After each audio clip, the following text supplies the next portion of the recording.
My number one is Christian Gonzalez.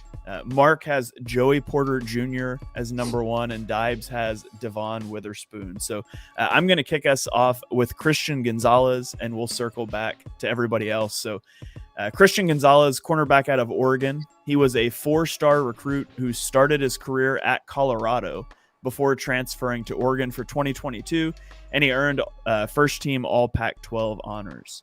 He is 6'1", 197 pounds. That's 89th percentile for height for the cornerback position. He's going to be just under 21 years old on draft night. And then he ran a 4.38 40 at the combine with a 41.5-inch vertical jump. That is a 9.96 relative athletic score. So up there, elite athleticism, 95th percentile broad jump, 96th percentile vertical leap. He's got all the athleticism that you could ever want. He had 51 tackles in 2022 to go along with 4 interceptions and 7 passes defensed.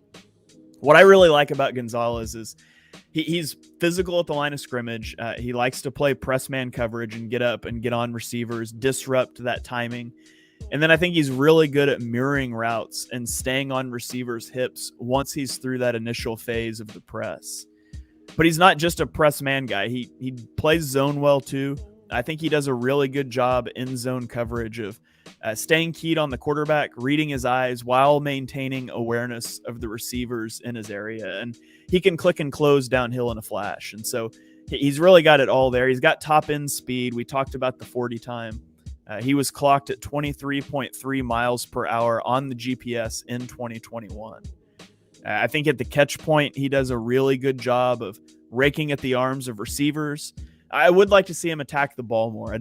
Four interceptions, 7 pass breakups. I still don't think he attacks the ball a lot. He chooses to attack the arms more. And he's a really good tackler. He only missed about 6% of his tackle attempts in 2022. So there's a lot to like about his game. There's some weaknesses, though. I feel like he's aggressive, and that makes him prone to double moves. Let's talk about your 1A. Dibes, you have Devin Witherspoon, the cornerback out of Illinois, at number 1. Mark and I both have him at 3. So we'll let you lead us off there. Yeah, this has been my guy, and I'm not going to go off that hill, man. I've been a big fan of Witherspoon for the last few months. He's been a big riser, 6 foot tall, 180 pounds, excellent in coverage. He's a ball hawk, unlike kind of Christian Gonzalez. 13 passes defended in 2022. In man coverage, he's allowed only 7 catches and 0 touchdowns per PFF. Quarterbacks have posted a 27.3 passer rating when targeting receivers covered by Devin Witherspoon. I think the 2 words that define Devin Witherspoon is just quick trigger. This is just one of the best read and react defensive players in the draft. His combination of fluid hips, excellent athleticism, and ball skills give him a true high ceiling as a CB1 at the next level. There are a lot of things that he needs to clean up. His footwork is inconsistent. He tends to overplay routes. He struggles to play with leverage at times. But I think a lot of that can, get fixed at the NFL level. And, where he's currently at his development, I think he's probably going to be best in more of a zone-heavy scheme. That'll allow him to kind of use his elite athleticism, that read and react, A to B short area speed to kind of make plays on the football more so. But if he can refine his hips and footwork a little bit more, man, I think this guy's ceiling is off the freaking charts, man. I love Devin Witherspoon. Really fun watch on tape. And he is my 1A at the position. Mark, you mentioned Joey Porter Jr. He is your number 1. He's 2 for me. He's 4 for Dibes. So you lead us off and talk to us about Joey Porter Jr. Yeah, Joey Porter Jr., and you'll hear me say this quite often, but he's like a pterodactyl. He's got pterodactyl arms. He's 6'2.5" for a corner. That length and that size, I think, is just so important. And he had a 9.62 RAS, a 4.46 40, elite 10-yard split. So even better in the 10-yard split than he was in the 40. 4-star prospect out of high school, 3-year starter at Penn State. PFF grades at 70, 67, and 73 over the 3 years. I don't think that those accurately depict how good he was over all 3 of his years. Because even in 2020, I remember watching Penn State and Joey Porter jumping off the screen and me going, wait a second, that's That's Joey Porter's kid. Like, I remember this happening all the way back in the first year he was getting time. The negative on Joey Porter, only one pick in the last 3 years. So you have to worry about the ball skills a little bit there. He's really good and really patient in press coverage. He only allowed 68 yards on 106 snaps in press all season. Great leverage, great with his hands, uses his length, has really loose hips, can turn with the best of them. 40% forced incompletion rate in 2022, which actually led all Power 5 cornerbacks. 7 of those forced incompletions came against Purdue, which is the most in a single game by a Power 5 cornerback in the PFF college era. That one comes straight from PFF. He gave up 15 catches for 143 yards on 30 targets with 0 touchdowns last year. He allowed just 3.7 yards per passing attempt as the primary defender, which was 5th. Contested 76% of the passes thrown his way, which was 4th. And like Shane said, it's a drinking game. You can take a drink. He's a little grabby. We'll roll on to Dibes number 3 here. And man, this opens up a whole. Well, we'll just do your number 3, Dibes. Is Brian Branch. He's number 5 for Mark. He is number 6 for me. We're talking about the safety out of Alabama. So why don't you talk to us about him?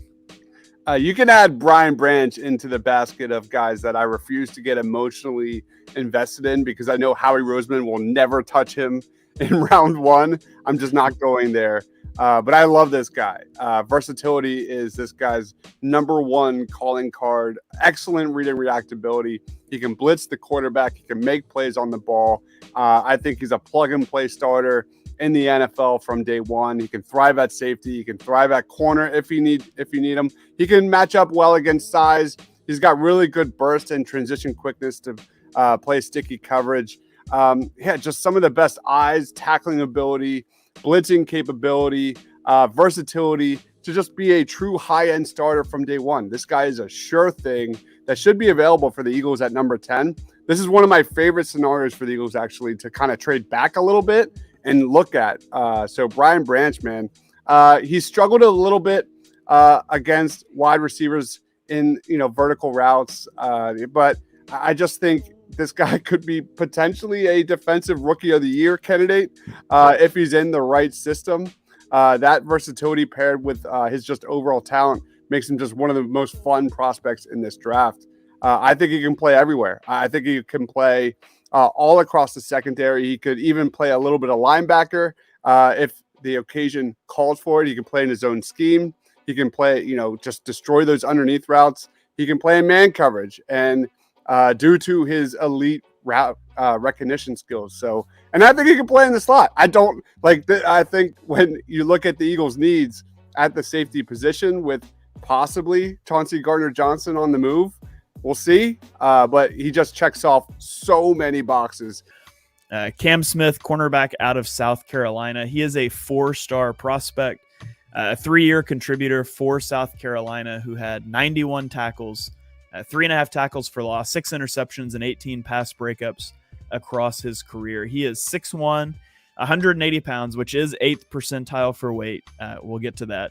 He ran a 4.43 40 at the combine, 38-inch vertical, 11.2 broad jump, and that all coalesced into a 9.57 relative athletic score.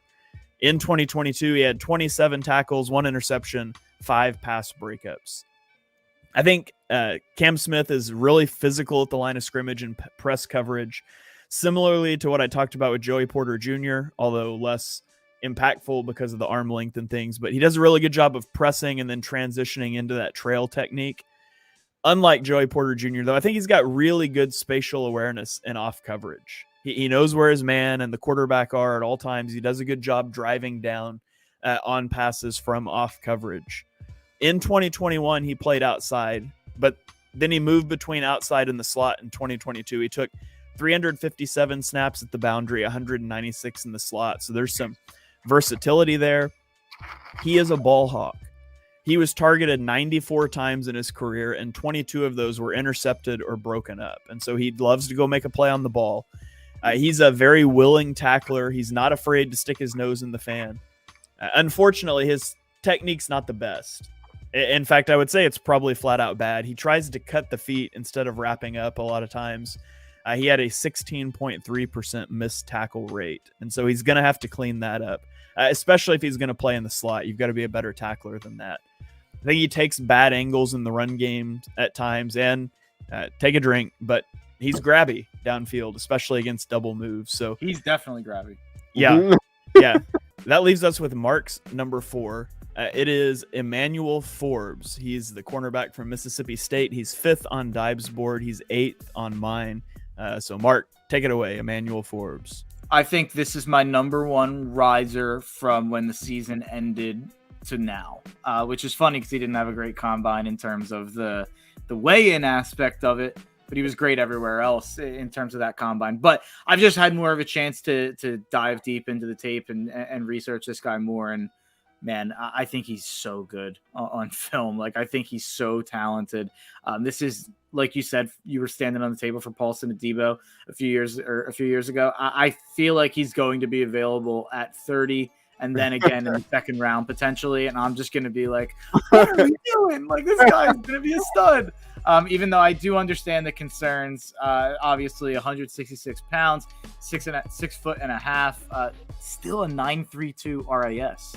Given that information, which tells you he knocked it out of the park athletically. An elite 40-yard dash at 4.35, just as elite in the 10 to 20-yard splits. Like I said before, pterodactyl, Sauce Gardner-like arms on Emmanuel Forbes. Tested well, especially for his size in the vertical and the broad jump. 3-year full-time starter at the highest level in the SEC. 2022 PFF grade of 87.2. You're not seeing a lot of 87.2 PFF grades if you look among these top guys. I mean, Porter, I laid it out for. Witherspoon and Gonzalez, I don't know if they were even that high, but a coverage grade of 89.3. He's got the best ball skills in this class, in my opinion, and I don't think it's particularly close. Over the course of his 3-year career, he came down with 13 interceptions. That's 4 more than the next closest Power 5 cornerback since 2020. Let's roll on here to my number 5. I'm the only one who hasn't revealed number 5 yet. It is Deontay Banks. He clocks in at 7th for Dibes. He is 9th for Mark. So Deontay Banks, cornerback out of Maryland. He started 8 games as a true freshman. Then he played 3 games in the shortened 2020 season. And then he only played 2 games in 2021. He had a shoulder injury, but he put it all together in 2022. Had 38 tackles, 1 interception, 8 pass breakups. He is 6 foot tall, 197 pounds, just over 22 years old. He ran a 4.35 40 at the combine, which was 92nd percentile, a 42-inch vertical, which was 97th percentile. His broad jump was 98th percentile. He had a 9.99 relative athletic score, was a huge winner of the combine. He has a very physical play style. He loves to get his hands on receivers at the line of scrimmage and disrupt timings, whether that be from a press man coverage or even just press zone coverage. And then he has elite athleticism, as I mentioned, with the jumps and the sprints and the relative athletic score. He's just an elite athlete. He's so fluid, and he's strong at the catch point. He does well to contest routes. When he's in off coverage, he clicks and closes really well on underneath routes. And he's an outstanding tackler. He's got great technique in his tackling. So that's a concern sometimes with corners. It's not a concern with Banks. However, he can be a little over-aggressive at times. He really likes to go for a two-handed jam at the line of scrimmage. That's something that J.C. Horn also liked to do. Yeah, Johnson's a player I really liked all year. And diving deep has only made me like him more. 6'2", 200, only a 5.27 RAS, definitely a problematic combine for him. A 4.52 40-yard dash, which is pretty solid for his safety. 81.6 PFF grade in 2022, 87.4 PFF grade in 2021. Great in run defense, solid in coverage. 2-year starter, 3-year contributor at Texas A&M. He was a high-level slot cornerback in his 2 seasons starting for Texas A&M. There's no reason to think that can't continue in the NFL if you wanted to use him in that way, I think. But I think that a big part of why I'm high on him, and Dibes or Shane kind of mentioned earlier, I have a tendency of falling for these guys who have that positional versatility and that flexibility at the next level. I think he's definitely versatile. I made up a word, versatile. I do think he's got the size and traits to be a true safety, but he can play slot corner. He can even play like dime linebacker in some packages. He's super, super versatile, plays great against the run, masterful at defending screens, huge tackle radius, crazy burst. You'd like to see more plays on the ball, but you'd think you'll see more of that at safety because he was playing so much slot corner. I don't think he was really put in position to use ball skills or really even develop those. So that might be something you're developing at the next level. I don't know if that's lack of athleticism, but you'd think the length would help there, especially at the safety position. I think the NFL comp is a guy who just got paid a lot of money by the Atlanta Falcons, I believe, Jesse Bates. Pretty exact athletic comp there. Would need to improve his ball skills to live up to that Bates comp, but I think that a lot of that I'm projecting because I just don't think he was put in position to succeed there in terms of making plays, in terms of turnovers. We've got some interesting thoughts on Ringo, but Dibes, you lead us off, and we'll circle back.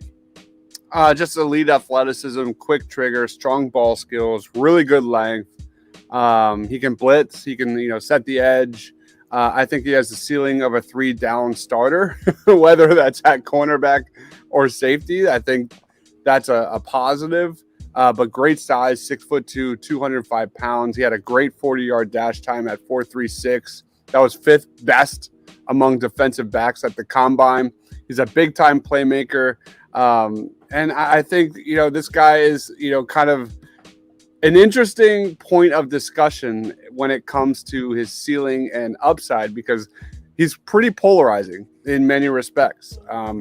I think he's a first-round talent. I think he's extremely raw, clearly less refined than a lot of these corners on these big boards here. I think he can get beat up a little bit with really good route running. I think we are overreacting to getting destroyed by Marvin Harrison Jr., who could, at this point next year could be one of the best college wide receivers of all time. He's going to be a top 5 pick. That's how good Marvin Harrison Jr. is. So I think, he needs to build his technique. I think he has all the physical traits. I think he's an absolute home run pick, first rounder in my book. And I really like Keely Ringo. I think he has everything you look for when it comes to tools, when it comes to physical measurables, things like that. I think Keely Ringo gets too much hate around most draft circles. Dibes has Sidney Brown as his number 8. He is number 11 for me, so he's just outside my top 10, first guy out. So Dibes, talk to us about Sidney Brown. Yes, talk about position versatility because that's what Sidney Brown brings here. Great instincts, big time production. I think he's underrated. He's been one of the true risers of the draft process, dominated at the Senior Bowl, had a really good day at the combine, polished coverage skills, really good speed, physical at the stem, really good balance, really great short area balance or short area quickness. At Illinois, he was extremely versatile. He was playing on multiple levels within multiple schemes. This is a guy that could do a little bit of everything really, really well. You look at the last 2 seasons, he played primarily as a box safety, 877 snaps in the box. He's, again, great at coverage. He can match up with tight ends. He's physical enough to play in the slot. He can play deep safety. He's also really good on special teams. From day one, he can be a core special teamer, which bodes well from for his rookie season just to get on the football field. I think he's just one of those versatile chess pieces for any defensive coordinator at the NFL level. He's not a good tackler. That's the thing he needs to clean up. He missed 14 tackles last year. That's not good enough. He needs to finish better. Everybody knows that. If you watch the tape, he definitely has gotten trucked a little bit by running backs in college, but he doesn't shy away from contact. Okay, let's go to our number 10. We all ironically have the same number awesome. 10. It's the only place in this entire top 10 that we were all the same. And it is Clark Phillips III. And so I'll lead us off here with Clark Phillips III out of Utah. He was a 31-game starter with 9 career interceptions, 4 of which he returned for touchdowns. 2022, he was the Pac-12 Defensive Player of the Year. This guy is small, 5'9", 184 pounds. That is 7th percentile for height, 16th percentile for weight. He is 1st percentile for arm length. So he's got the little T-Rex arms. He ran a 4.51 40-yard dash, which is 44th percentile, but his 10-yard split was a 1.51, which is 74th. So that's good. He's strong. He had 18 reps on the bench. When I watch his strengths, he's a twitched up, explosive athlete. He gets where he's going fast. He mirrors routes well, and I think he's really fluid in his transitions throughout routes and just his lateral agility, mobility. And then he's got exceptional ball skills. He's disruptive at the catch point when he's not able to make a play on the ball. But even with his little tiny T-Rex arms, he's able to make a play on a lot of balls. Weaknesses, he is a willing tackler. He just struggles due to his size and his frame. Teams targeted him in the running game, and he struggled to get off blocks and bring down ball carriers. And that's going to be something that he's going to have to work on. It's not so much play strength. I mean, he's strong. It's just his frame. He's going to have to get better at deconstructing those blocks. He played 374 snaps on the boundary, and then he played 214 in the slot. And his profile makes him a slot corner, but his run defense, it makes him a boundary corner. And so he's either going to have to improve his run defense to stick in the slot, or you're going to be playing a guy with 29 and an 1/8 inch arms out at the boundary, which is also not an area that you want to live in. So he's a little bit of a tweener. Dives, Mark, we watched a lot of guys. Did you guys have any honorable mentions, guys that just missed your top 10 that you want to give a shout out to? Dives, I'll throw it to you first. The guy I really want to throw out a shout out for is Chris Smith out of Georgia. Just the Swiss Army knife of the defensive backs in this draft, man. He's incredibly good at all things, just like my other kind of safeties in this class. Smith's versatility and leadership are the standouts here. He was a captain and a key on-field communicator for Georgia's two historically dominant defenses. Georgia used him in multiple ways. They played him deep. They moved him in the box. They played him in the slot. He can cover ground really quickly. His physicality and willingness as a tackler was also really impressive, especially at the line of scrimmage. He reads route combinations in front of him, read and react just in a flash. He's got some missed tackles on film for sure. And he's not an elite ball hawk, but he can contribute on special teams from day one. He's not a turnover creator like an Emmanuel Forbes, but I think this is a high floor safety prospect that should be drafted on day 2. He dominated the Senior Bowl, and he's just always around the football. Christopher Smith, man, is one to watch. I wanted to highlight my clear number 3 safety, because since we're doing top 10 DBs, it almost feels like the safeties get lost in the shuffle a little bit because corners are a little bit more valuable. But I think Jordan Battle is the clear number 3 safety in this class for me out of Alabama. 6'1", 210, 899 RAS, long arms, great in the 40, even better in the 10 and 20 yard splits. 4-year starter under Saban at Alabama with tremendous athleticism. Sign me up. That's all you need to tell me. There's a couple things right there. He offers the side, speed, and pedigree to become a starter early in the NFL career at the next level. Not a fantastic tackler, but makes the plays in front of him. Run support consistency diminishes away from the line. He's not great at reading open field cuts, but he's got the physical and mental makeup that you want in a safety and in a leader of your defense. Versatility to cover the slot and support versus the run in the box. He moves fluidly in coverage, transitions with good balance. 81 PFF grade at the highest level of the SEC. Returned 3 of his 6 career interceptions for touchdowns. Doesn't mean much, but it's a fun stat. And his NFL comp, I would say, is Justin Reed. Wait, I want to just throw this out there. I am shocked Mark didn't go with J.L. Skinner there out of Boise State, man. If you love Antonio Johnson, J.L. Skinner is like 6'4", 220 pounds, moves like a linebacker. He's right after this. I'm always partial to Nick Saban D-backs. I mean, we can go back to last year and talk about how I had Josh Jobe ranked like 98th So, like, yeah, I mean, I always fall in love with Alabama D-backs, and I think Saban can really coach them up, especially at the safety position. For my honorable mention, I'm going to shout out Julius Brent from Kansas State. I just loved watching this guy. He's 6'3", 198 pounds. Like, go to Mock Draftable and look up Julius Brent spider chart. It's just a shaded in circle. He's 96th percentile height, 99th percentile wingspan, 98 arm length, 83rd hand size, 96th vertical, 99th broad jump, 98th three-cone drill. He had a 9.82 relative athletic score. He's just a freak athlete. He had 45 tackles, 3.5 tackles for loss, 4 interceptions, and 4 passes defensed this year.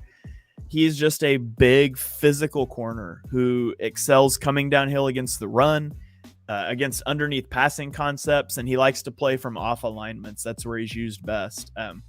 He uses his length well when he is asked to press to disrupt releases, but I think you primarily want him in off coverage, where he does a really good job reading route concepts from his zone alignments, and he reacts appropriately. Like, he carries the guys where he's supposed to. He keys off the quarterbacks. I will say at times I think he gets a little tunnel visioned on the quarterback and he loses receivers, but not often, but you do see it. I also think he's a little slow to flip his hips when he carries vertical routes. Like, he gives up separation while he's transitioning that he doesn't have the speed to make up. His 4.5 340, so he's not elite burner speed, but his athletic profile is elite almost everywhere else.